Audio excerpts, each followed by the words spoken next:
So look out for me, oh muddy water, your mysteries are deep and wide. Muddy Water is the song where we first get on the raft, and then in the middle of the song is when we get ready and the raft moves for the first time, and it's thrilling. But I put my pole to the river bottom, and I've got to hide someplace to find myself again. Alan H. Green plays Jim in Big River the Musical that brings stories of Huckleberry Finn to life on stage. Green and actor Alan Shaw, who plays Huckleberry, are both new to the Arvada Center and impressed with the work of the scenic design staff, especially the lifelike raft. The theater has taken great lengths and great patience to really create a piece of set for us that gives us the feeling of being on the water. And the freedom is amazing. It's not tracked, it can go everywhere. So look out for me, oh muddy water, your mystery. We've got the raft moving, we've got moving lights going up and down painted water, and we also have ground fog on the stage at the same time. So all three elements combined are going to make it look like he is going down the Mississippi. The raft, we knew from the very beginning, was going to be one of the more important challenges we had to cover because it's an integral part to the show. So, long before actors arrived for rehearsals, Arvada Center technical crews researched motors and techniques for movement. The motor we actually pulled from an old motorized wheelchair. Well, not that old. We had to make a few modifications, of course, because the raft is a lot bigger and there's a lot more weight on it than you would put on a wheelchair. I believe it's 8 by 8. And it still uses the same mechanics of a joystick that would normally be on the arm of one of them, but this has been built then into looks like a branch coming up the back, so the actors can control it with a joystick.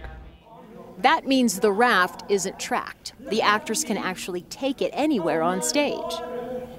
Your mysteries are deep and My biggest problem is I just want to keep going. Yeah. Because we're just like, we're on a raft, we got the fog, we got our hats on, we're ready to go. As set pieces go, the raft may steal the show, but other props have their moment in the spotlight too, and it all begins in the props room, right down to the dirt on the hats. A lot of the props I've been watching these girls make are amazing. We've had to make pig heads, they've had to make a 3-foot catfish. The pig heads, which I happen to have right here, it's a really long process. They actually went to the taxidermist, got a boar mold, and then of course boars are toothy and scary and angry looking, so they had to fill that out with clay, build it up so it looked like a happier pig, as you can see here, pretty happy looking pig. And then they coated him with a fabric which is a heat activated fabric. You form the fabric, heat it, and it holds its shape. Once that was done, they had to pull that off the mold, add some ears, add some eyes and a tongue, then they gave it a base coat of paint, then they added detail paint, and finally put the eyes and the tongue back in. And now you've got pig on a stick. the way I see it, it looks like this. Either you ain't, or either you is, a true blue lover of the swine, folks. How about a hand for the hog? Likewise, a 3-foot-long catfish also began with a trip to the taxidermist. Again, went to the taxidermist, got a 3-foot fish mold, built it out to shape it more similarly to a catfish, then cast a molding mold out of that from plaster.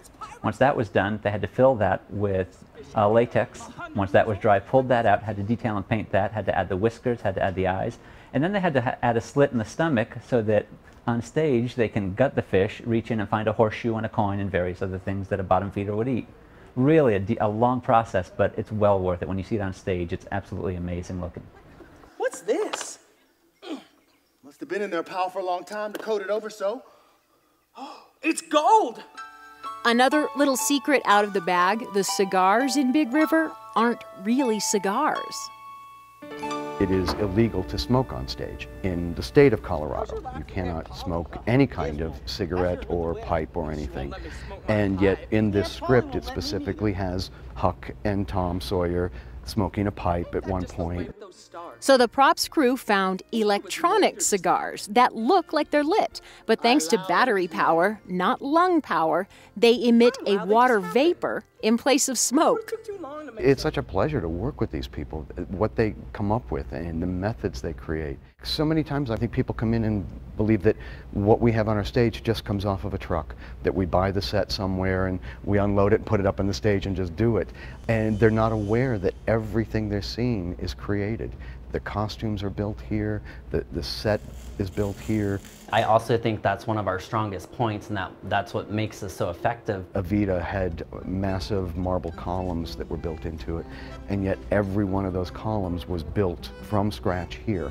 It's not that we go down to Home Depot and pick up a few columns and put them on the stage. Down to the scroll work and the detail and the carvings, it's all done here. In fact, columns have often fallen to the expertise of actor Rob Reynolds, who doubles as a set crew member, a jack of all trades, as he calls himself, who happens to enjoy engineering, architecture, and carpentry when he isn't acting. Usually, if anything needs multiple things made, I tend to be very good at making jigs to repeat the process of making something. So if we need 5 or 6 of something to be exactly the same, I'll wind up being put on that. The columns for Arvada, the pillars in Big River. And then there's that word that you hear a lot at the Arvada Center: collaboration.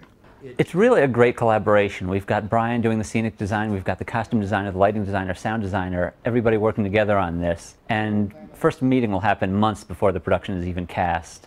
One of the most enjoyable elements for me is the collaboration. Usually I start the process with just an overall approach to it, and I try to work from that point, giving the designers the ability to bring their art to the process. I love the collaboration of those two and watching what they come up with, and then trying to figure out how to make it happen on stage safely. Our scenic artist, Jill, is amazing. The paint job is brilliant, just like Brian's renderings. He's a great designer. She's an amazing scenic artist, and she's able to translate his vision onto the stage beautifully. Brian Mulgrave does wonderful work, and every set is unique. I think from this past season, what I'm most proud of is Les Miserables. First of all, I was really proud of the design and the collaboration between everybody, but the thing that I'm most proud of is that every single person on the design team, from the costumers all the way to the lighting designer and myself, we were all recognized with awards. So every single person got a Henry Award for that specific show. So I'm really proud of that because it shows how well we all work together. The Henry Awards are given by the Colorado Theater Guild. This year, the Arvada Center stole the show, winning 12 of the Guild's 21 prizes, all for Les Miserables. It was a little bit almost overwhelming. The recognition from the theater community and the critics of what that show was. And just being able to share that recognition across the board, with the ensemble winning for Best Ensemble Production, with the leads that won all the awards, the scenic design, the costume design. Just looking back at what an immense project that was, but literally getting a reward in it again it's nice. From Les Mis that opened the Arvada Center season to Big River that closed it. And this raft, this wood, these barrels, these sticks, that's a character in the show. The hard work and talent of the set crews and creative staff have been behind the unique beauty of each and every production. And I got a need to climb up on your back and ride.